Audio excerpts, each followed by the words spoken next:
Hello, welcome to my course Introduction to Market Structures. Today we will do the remaining portion of monopoly and we will start price discrimination. So, we were doing inefficiency in monopoly. So, first we will see that suppose this is the output in this axis and this is the price and this is the demand curve and this is suppose the marginal revenue curve and this is the marginal cost curve. So, monopoly output is this and the corresponding monopoly price is this, and suppose the average cost is this. Okay. So, the monopoly profit is this rectangle. Okay. Now, suppose a firm instead of producing this, if it produces here, what happens? We know it is not a profit maximizing output, we have done that. But what it can happen, what we can see is this, that if it produces this much, then and suppose it knows a consumer who is not able to buy at this price, but who can buy if the price is less. So, it takes that consumer and it charges this whole amount and to get this much amount. So, this amount is charged. So, now and the price for or the cost that the monopolist is bearing is only this much, because fixed cost is already borne and this is the total variable cost, this region. So, this much is amount charged by the monopolist. So, what is happening? So, this consumer who is not able to buy at this price now can buy, because this is the market price. Those who can buy this good at this price, they are buying and they are buying some amount. Okay. So, the total amount is this Q star. Now, the monopolist knows few consumer who cannot afford this good at this price, and for them, and suppose the monopolist can distinguish between who can afford this price and who cannot.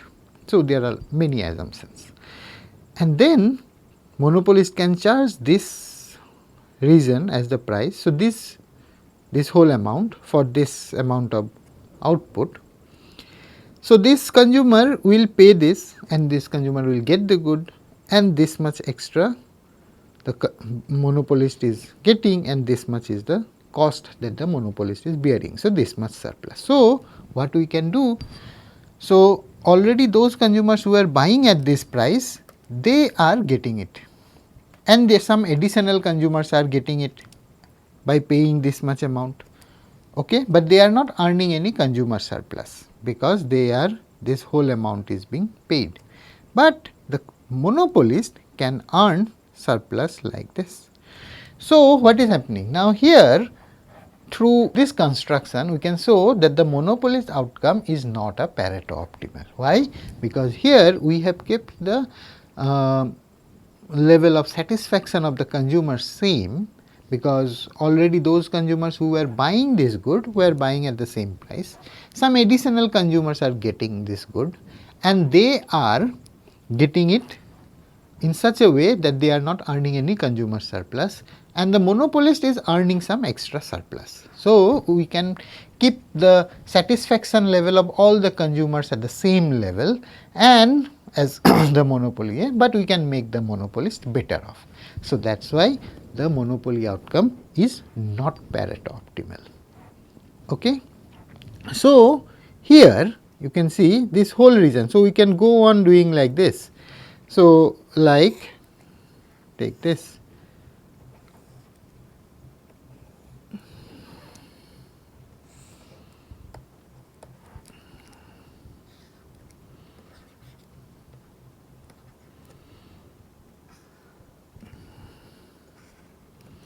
This is the monopoly price, and suppose this is the AC. And now suppose the price is this, okay. So, the monopolist is selling at this price. If this is the case, then what is going to happen? Total surplus that the monopolist will get is this region, right, and total surplus that the consumers are going to get, because they are going to pay this much, is this, okay. Now, if you produce any output more than this, here we know from the argument that we have done in the case of perfectly competitive, here what is happening, this much is the additional cost and this whole triangle cannot be, this amount is the losses that A is going to make. So, at this outcome, this output, we can see that the surplus, total surplus, that is the consumer surplus and the producer surplus, is getting maximum. Because if it is less than this, if it is less here, then we can move in this direction and make this surplus, which is sum of consumer and producer. But if we produce more than this, then we make a loss of this amount. So, at this amount, the social welfare is maximum. This we have done. Now, here if we take the case of monopoly,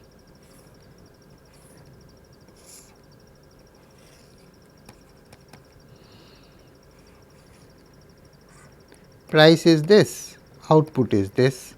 So, this amount is not received by either the consumer or the producer. So, this is the lost surplus. So, this amount is called the deadweight loss. So, in a monopoly there is always going to be an inefficient outcome, because there is always some deadweight loss. And through this argument we can also argue that the monopoly outcome is not a Pareto optimal outcome. Okay. And here we can, from this we can show that it is not social welfare maximizing. So, there is a problem of inefficiency here, because this deadweight loss, this triangle or this region is, this surplus is not going to the consumer and the producer, which they can, if the pricing is, the price is equal to marginal cost, then this is going to be the price, and this is going to, and the output is this. So, this whole amount is going to be, this yellow amount is going to be the consumer surplus, and this green amount is going to be the producer surplus, but which is not the case if there is a monopoly. So, that is why there is a problem of inefficiency in a monopoly. Next, we will do a special type of monopoly, that is called a natural monopoly. And natural monopoly are the monopolists whose fixed cost is very high. The moment fixed cost is very high, it means that the average cost will take a different shape, and the marginal cost is relatively low, not that high. So, we will see, this is the situation. This is the output, price, okay. This is the market demand and this is the marginal revenue, and suppose this is the marginal cost. So, monopoly output is this and the monopoly price is this. Now, suppose the fixed cost, average cost is what? Average cost is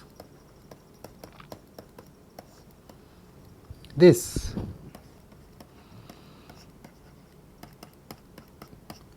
Now, if this f is very high, then we may have a situation like this, average cost is very high. So, at this monopoly price, if the monopoly uses the same pricing method, that is price, the output is marginal revenue equal to marginal cost, and the marginal cost should be upward sloping at that output, and to that output the corresponding price from the demand curve gives us the margin monopoly price. Now, here monopoly, if uses this, produces this output and set this price, is going to make a loss of this rectangle, this yellow colored rectangle. So, this then the monopoly should not produce, and this generally arises in the case when the fixed cost is very high, that means the setup cost is very high, or like the case of electricity, or the case of water treatment plant, or like use power production plant. All these things has very high fixed cost. So, they may, so even the monopoly may not be profitable. So, here what they do, they use the average pricing method. So, the price is equal to AC. So, at this point, so firms produce this much amount of output in this case, and so it is they are making normal profit, that is profit is equal to 0 in this case. So, this is the pricing mechanism for natural monopoly, and natural monopoly is common in certain sectors like railways. You can say it is a natural monopoly, or you can say electricity power supply, or the water treatment thing, those kind of things, or even the big iron and steel plant. All these have a characteristics of natural monopoly, that is the marginal cost is relatively low, it is taking less here, but average cost is very high. Why? Because this fixed cost is very high. So, in this case the monopoly pricing may not be profitable. So, the firm uses this method, that is price is equal to average cost.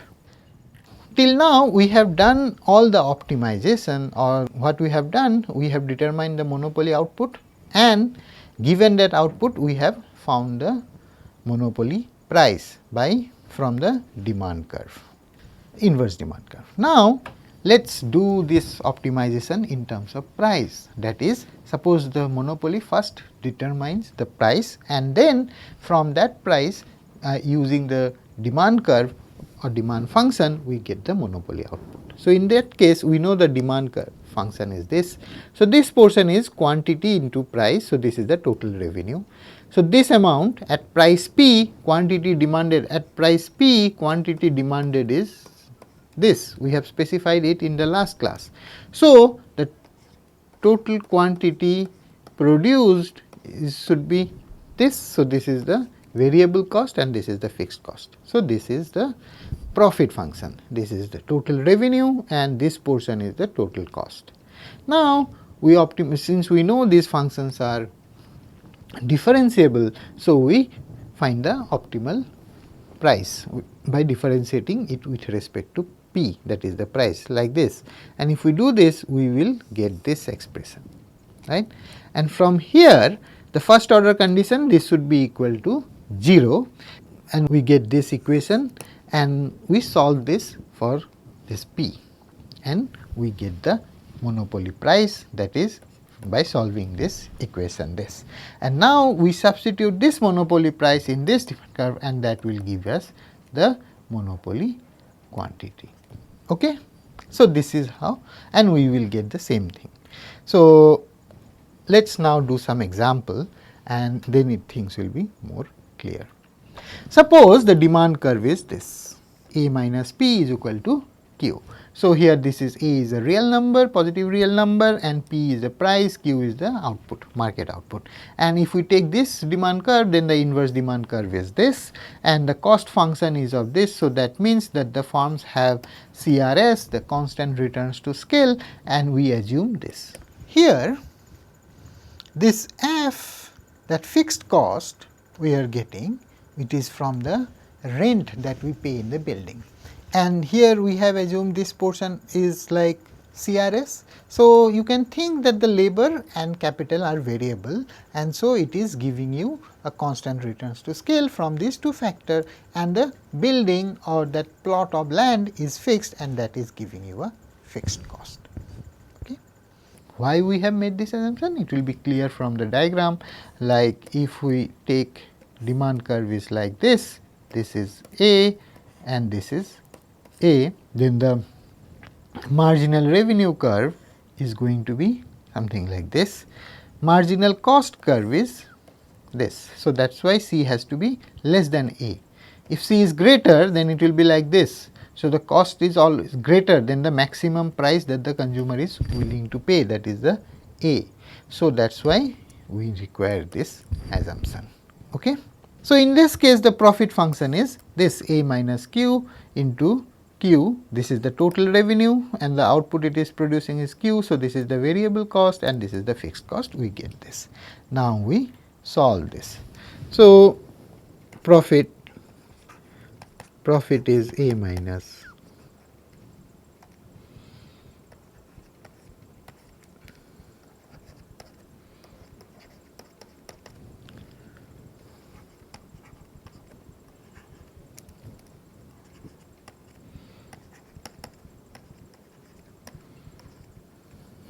first order condition will give this, first order condition will give this is equal to.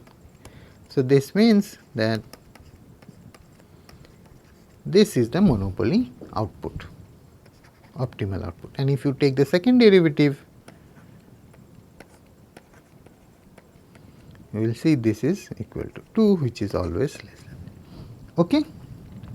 Now, here what you do, monopoly price is this,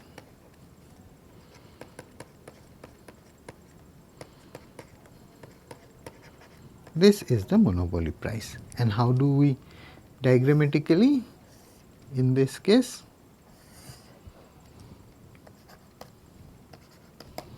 So, this is the, so this point is A by 2. This is the marginal revenue curve, which is given by this portion. Marginal cost, which is this. AC, here AC is C by F by Q. So, it is something like this. This output is A minus C divided by 2. This monopoly price is A plus C divided by 2, this. So, this is the monopoly outcome in this case, when we have constant returns to scale. Now, let us do another example. We take the same demand curve, that is the linear demand curve. So, same inverse demand curve, and suppose the cost function is of this nature. So, if it is this nature, then the marginal cost is of this, right? Because if the cost function is this, then the derivative of this is, so this is the marginal cost. So, now the profit function is of this nature, because this is the total revenue and this is the total cost. So, what do we do? So, profit is A minus Q to Q, this is the total revenue, Q square minus F.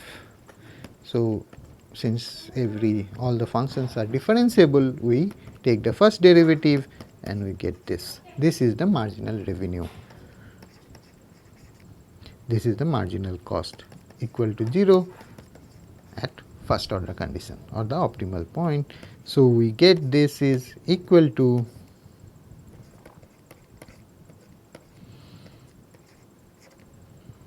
right, and this is the monopoly output.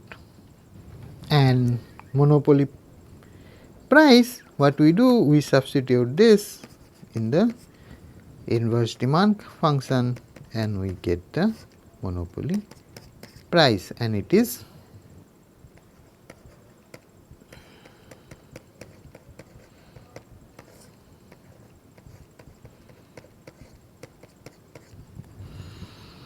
So,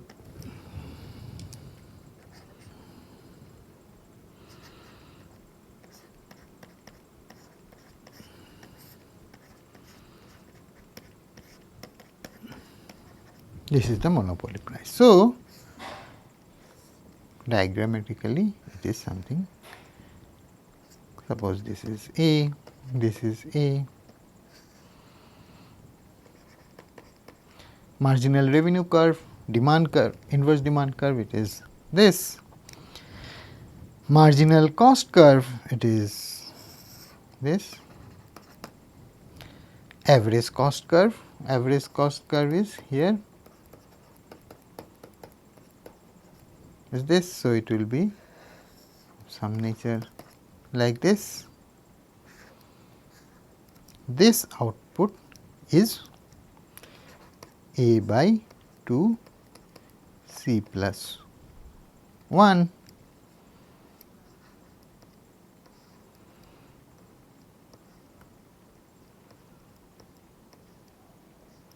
Yes, and this monopoly price is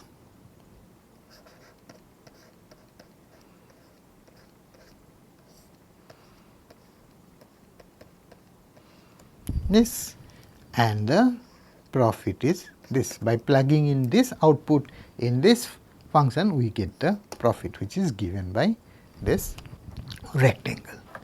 So, this is the second example when we have decreasing returns to scale. Now, we can do the same thing here by, if we first determine the price and then the output. So, here in this case, this is going to be the demand curve. So, we are now going to use demand function, not the inverse demand function, and this it's going to be this one. So, when we have CRS case, that is the example 1. So, now we get this.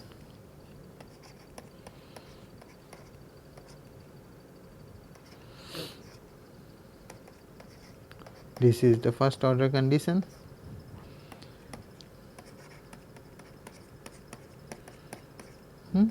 Now, this is the monopoly price, and you substitute here,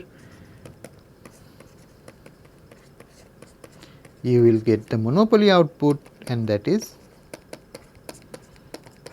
and if you compare this and this, you will see they are same. So, the outcome is same. Now, let us take the second example. So, profit is A minus P. So, this is the output into price, total revenue, total variable cost,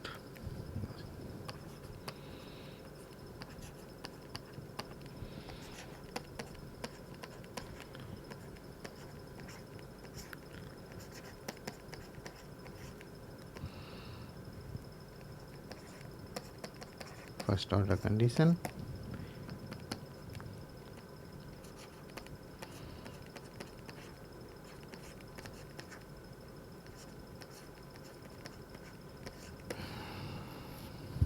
look at this.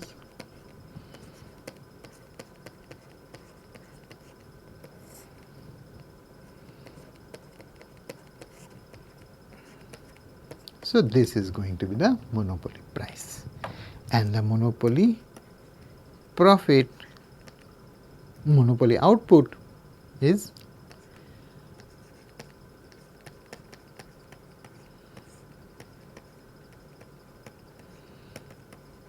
going to be this much, and from here you will get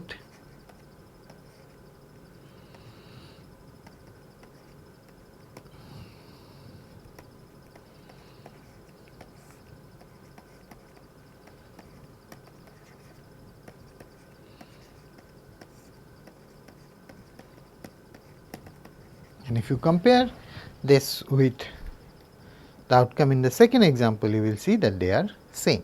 So, it does not matter whether you decide the output or you decide the price, you will get the same profit. Now, the next question is, what causes monopoly? So, monopoly means that there is only one firm or one seller in a market. So, one may be the natural monopoly. If of industry that has the characteristics of that industry is such that the fixed cost is so high that only one firm is feasible, that if there is only one firm, then only it makes profitable.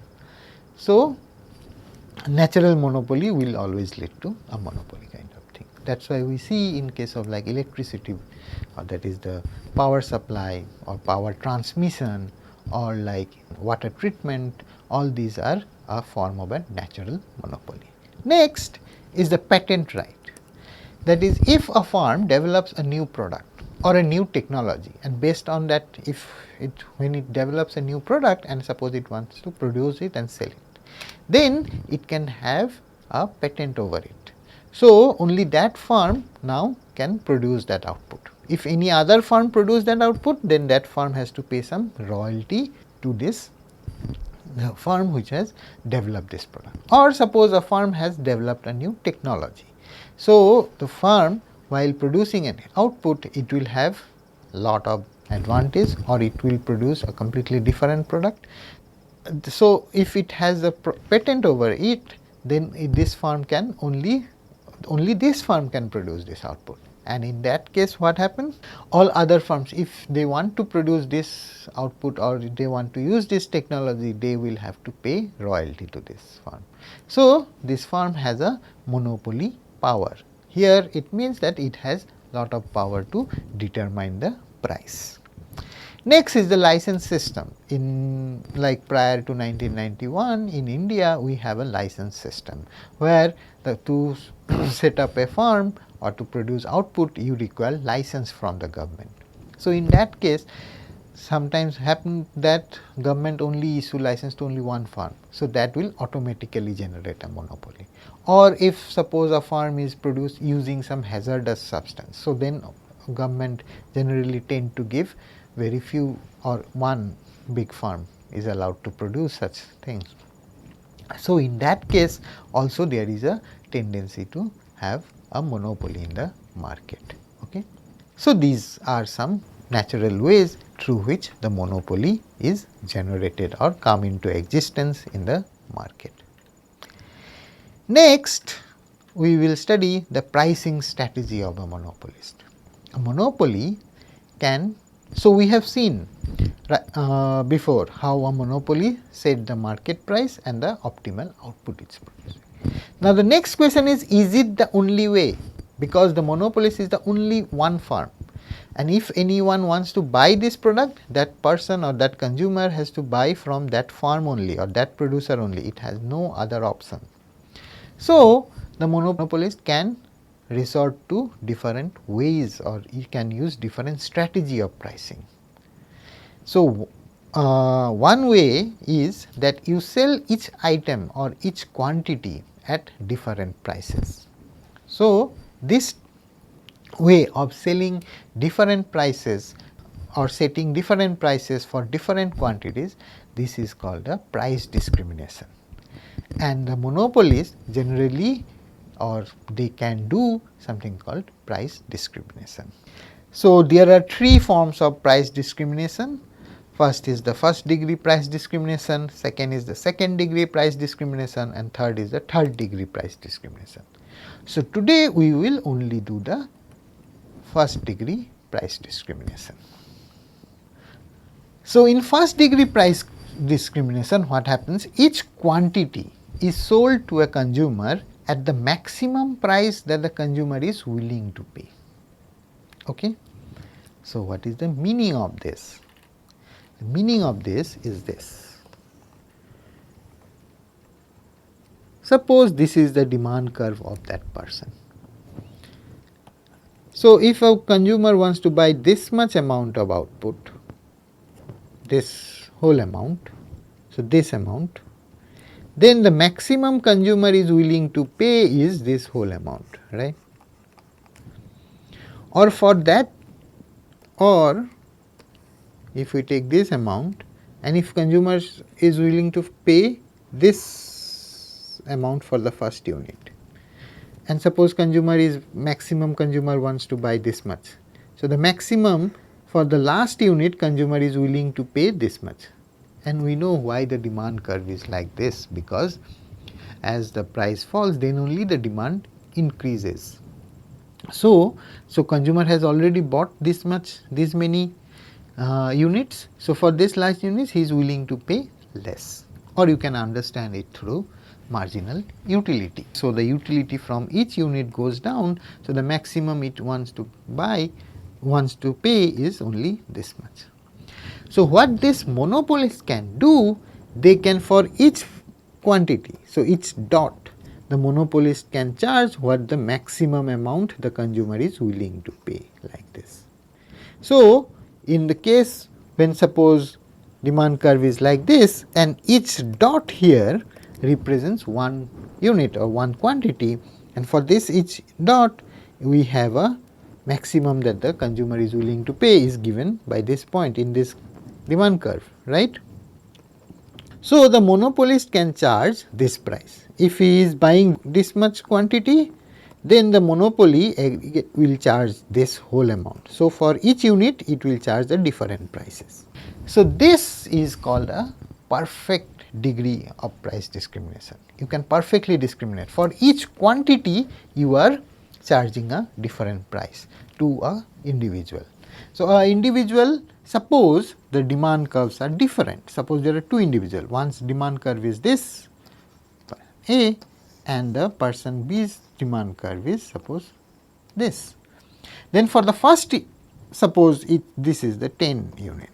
For the 10 unit, consumer A will be charged this whole units, this whole portion, because and it will be charged each quantity wise. First unit it will be charged this, for second unit it will be charged this, second like this it will go on. So, this whole 10 units will cost this area to consumer A, and suppose this is 10 here and B also buys 10 unit, then B will be charged this for each units. So, for 10 units the B will end up paying this whole region. So, this is actually first degree price discrimination, where you can discriminate across individuals, that to each individual you can charge different price and to each quantity you can charge different price. So, it is discrimination in both terms, consumer wise and also quantity wise. Okay. Now, for this if you want to do, then use the simplest thing, that suppose there are 3 individuals and suppose they buy different quantities, then you will have to, a monopolist will have to do lot of calculations, right. It will have to charge different prices to each individual and for each quantity. So, it is very difficult to implement this method. So, what in practice a monopoly can do, monopoly can resort to this kind of. And monopolist here, suppose this is the and this is the price, okay, and this is the demand curve. Okay. Suppose the marginal cost is this, so it is the case of CRS, right. Now, here monopolist can practice something called, it can bundle the good. Suppose this is for one consumer, and in this situation what we do, we make a very strong assumption that all the consumers are similar. So, this is the demand curve for individual, and so all the individuals have the similar demand curve. So, market demand curve is simply n times this. Okay. Now, for an individual, if we consider the demand curve of one individual, and this is suppose the marginal cost, and this at this quantity, which we can call competitive, because the price is equal to marginal cost, because this is the price is equal to marginal cost at this point. Suppose the monopolist produces this quantity, okay, and this, suppose this point is A, this point is B, this point is C, and this point is O. And monopolist says that you bundle it in such a way that you can buy Q star C at the price given by the area A, B, C, O. So, you cannot buy any intermediate good or any other goods than this, other quantity than this. So, it is available only in one quantity, that is Q star, and the amount one has to pay, the buyer has to pay, is this area A, B, C, O. Okay? Or you can say this whole region is, this is Q star C, demand curve is, and we integrate over this one. So, this whole region is the area below the demand curve, right. So, this is the area below the demand curve, and which is equal to area of A, B, C, O. Okay. So, this is one way. So, suppose there are n buyers. So, n buyer, each one will buy this much quantity by paying an amount of this amount, and monopolist will charge this amount, right, when the cost function is CRS and the demand curve is of this nature. Okay. So, this is one way. So, here what is happening? So, consumer, the monopolist is extracting all the consumer surplus, this whole. So, the consumer surplus is 0. The buyers do not earn any consumer surplus.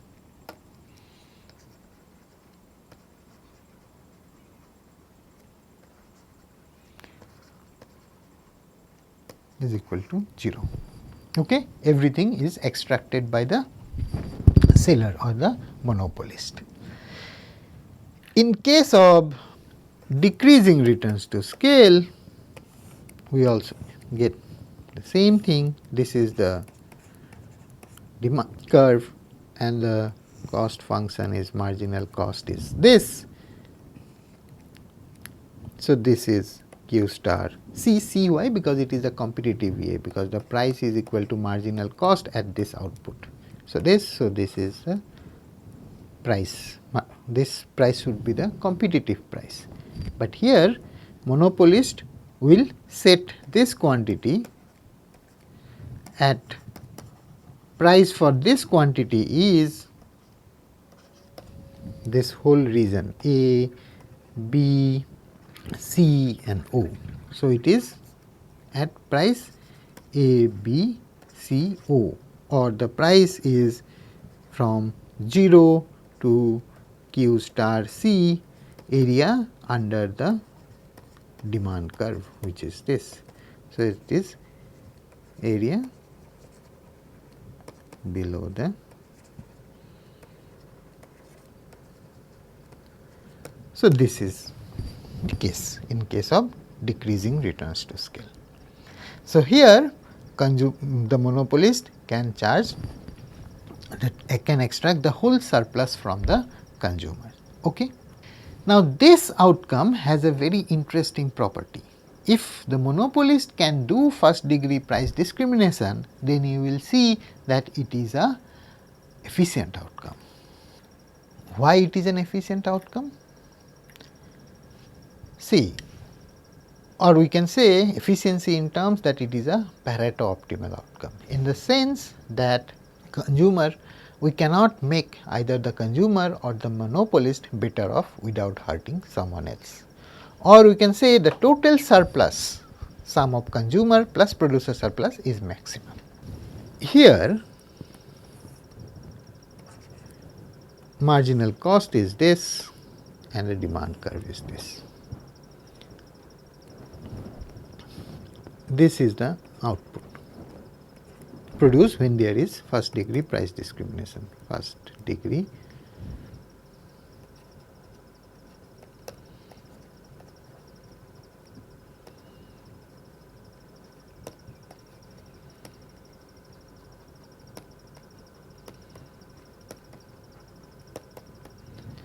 Okay.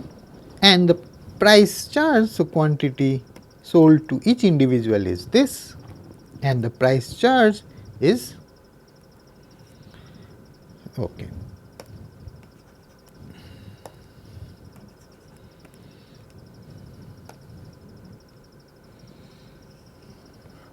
Okay. Price charge is this whole area AB, right, this whole region.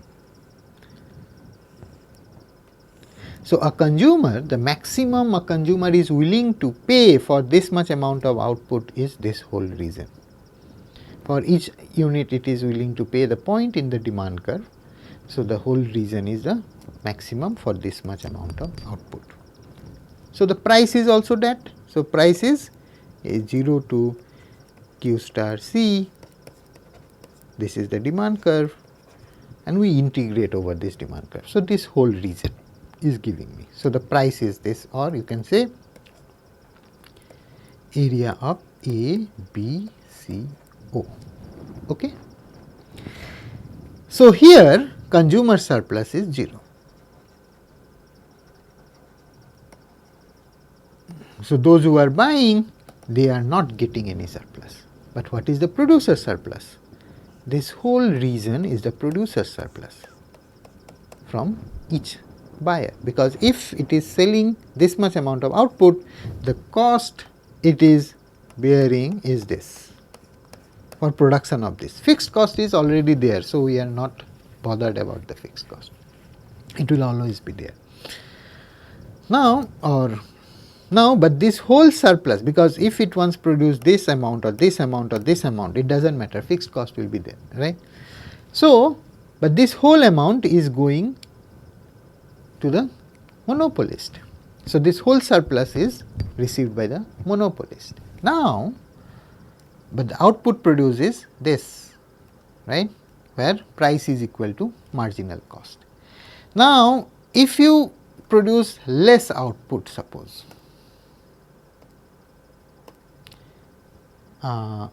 less output here, then what is happening? This much amount of surplus we are foregoing. It does not matter who is getting, consumer or the producer, but this much sum of the surplus is, from that sum of the surplus is being lost, or we are foregoing that much amount.